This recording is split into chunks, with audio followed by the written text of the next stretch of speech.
I would love to be a stay-at-home dad. I constantly think of, I'm kind of cheating because it's like, that's not a job. It's like, well, it's not a paid job, but it's absolutely work. It's hard work. It is a role. I think particularly, like, I don't want to make this a trivial or a flippant answer.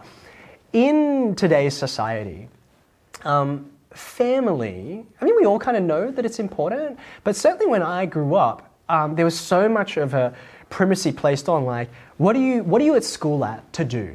You're there to learn and to set a foundation for like your, whatever you're going to do post-school, whether it's like apprenticeship or TAFE or university or whatever kind of job you can access. Learn so you can be successful at that and build your career and all that kind of thing. And those are really great and important. I've done a lot of that.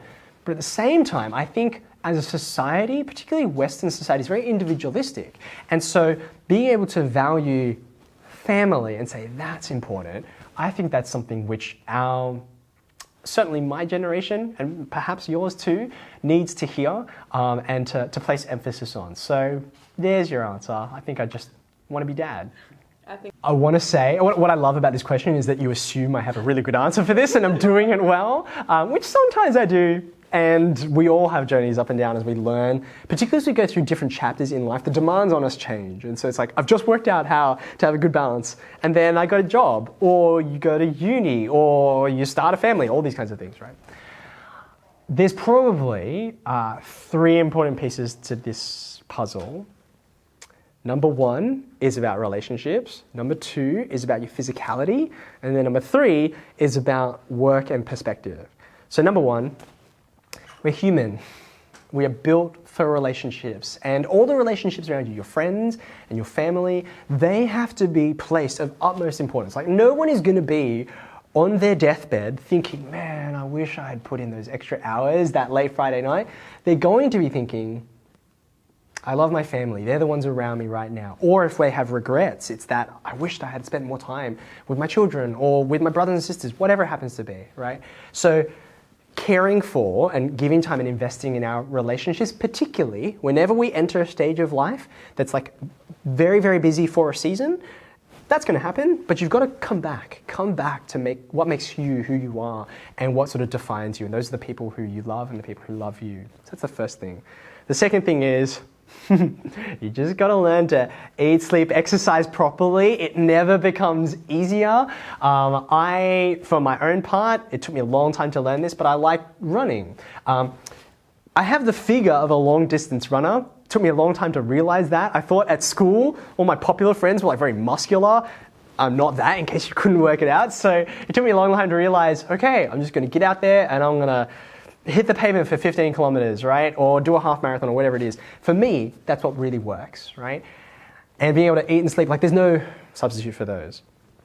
Lastly, thirdly, I talked about perspective, right? I'm someone who, if it wasn't already obvious, I really believe in my work. I have this huge commitment to it and there's a sense of moral purpose that drives me.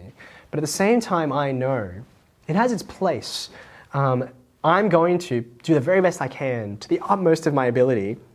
But I also know, there are problems that are too big for any individual to solve.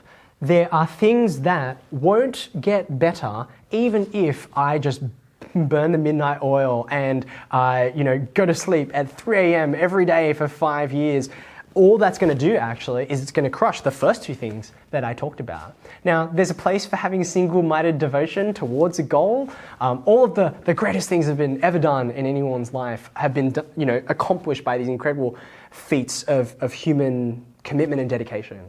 But at the same time, you asked me about balance and about making things in the long term, and I definitely don't want to be, and I hope anyone listening doesn't want to be that kind of person who is just like a flash of brilliance that flames out in a moment. I think we should have just as much interest and care for doing something that really matters for a long time. And that means keeping things in perspective.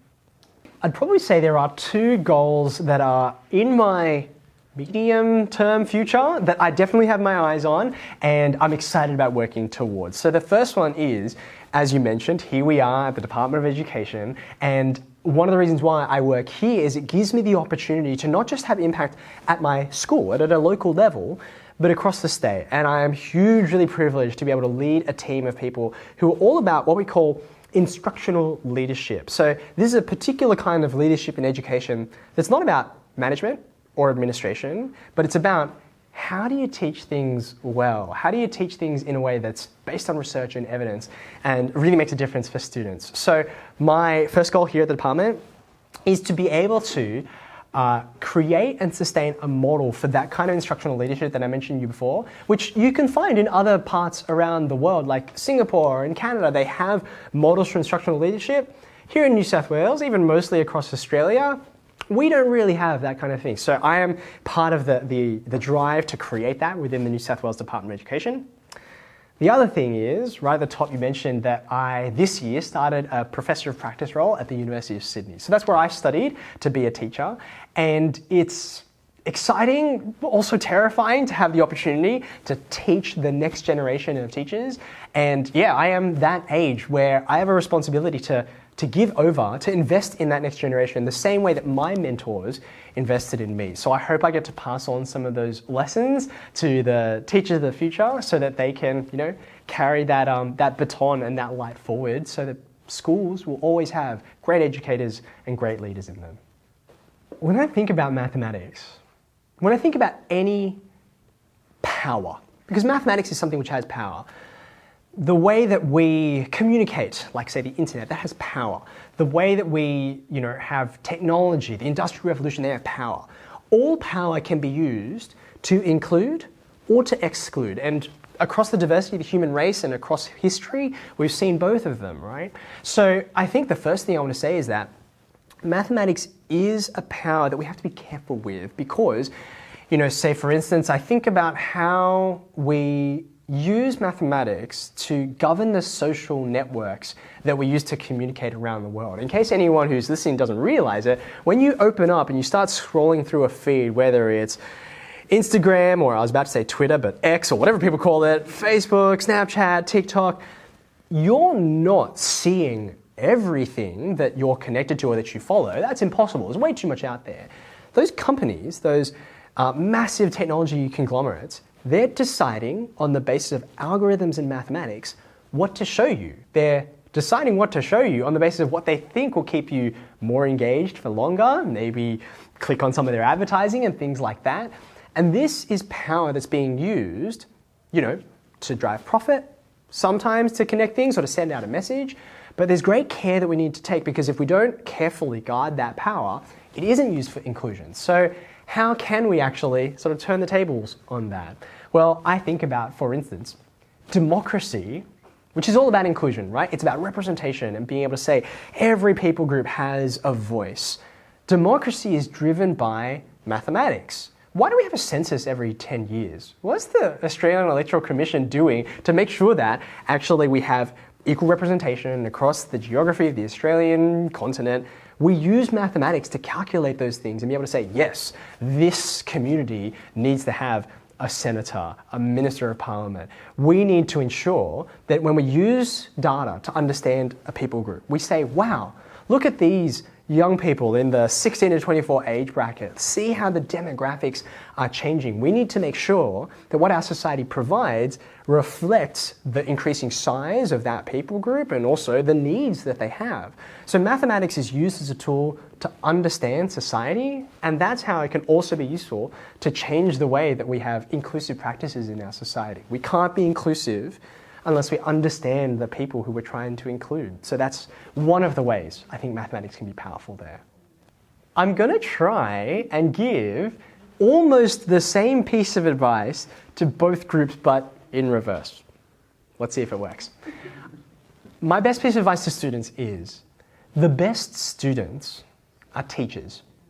There was a physicist named Richard Feynman, and one of the things he said was that you do not understand something truly until you can explain it simply. And if you want to really be a great student and understand things in a deep way, challenge yourself to explain what you're learning to another person.